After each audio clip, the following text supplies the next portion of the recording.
ડિંડોલી વિસ્તારમાં આવેલ મહાદેવનગરના આરોગ્ય કેન્દ્રની ગલીમાં ગત મોડી રાત્રે હત્યાના બનાવથી સમગ્ર વિસ્તાર ધણધણી ઉઠ્યું હતું। હત્યાની જાણ થતાં જ પોલીસનો કાફલો ઘટના સ્થળે દોડી આવ્યો હતો।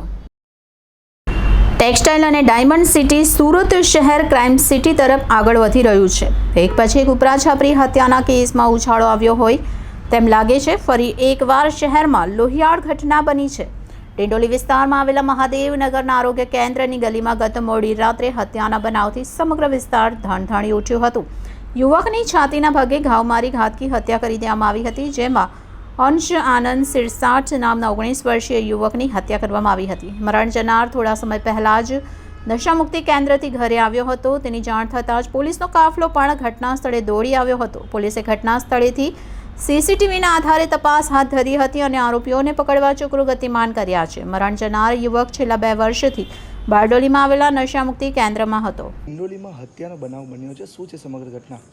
ડિંડોલી પોલીસ સ્ટેશન વિસ્તારમાં મહાદેવનગર 2 સોસાયટીમાં એક હત્યાનો બનાવ બન્યો છે। આ બનાવમાં અંશ નામના એક વ્યક્તિની હત્યા થઈ છે। એ અંશ અહીંયા એકાદ મહિનાથી આવ્યો હતો। પહેલાં એ બારડોલીમાં એક નશામુક્તિ કેન્દ્રમાં એડમિટેડ હતો, એવી એ માહિતી પોલીસને આપવામાં આવી છે। પોલીસ આ બાબતે તપાસ કરી રહી છે કે એ કેટલો સમય ત્યાં એડમિટેડ હતો, ત્યાંથી આવન જાવન કરતો હતો કે ત્યાં સળંગ એડમિટેડ હતો। આ ઉપરાંત જે અંશ સાથે જોડાયેલા લોકો છે એ કોણ કોણ હોઈ શકે એની પણ અમે તપાસ કરી રહ્યા છીએ।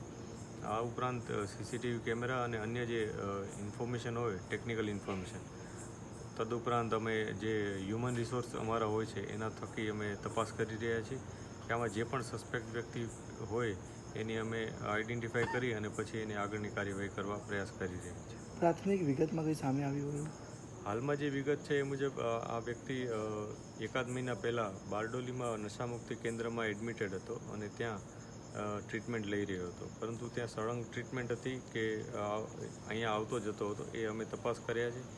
એ સાથે એની સાથે લોકો કોણ કોણ જોડાયેલા હતા એ જગ્યાએ અને અહીંયા પણ કોણ એની સાથે એના મિત્રો હતા એની તપાસ અમે કરી રહ્યા છીએ।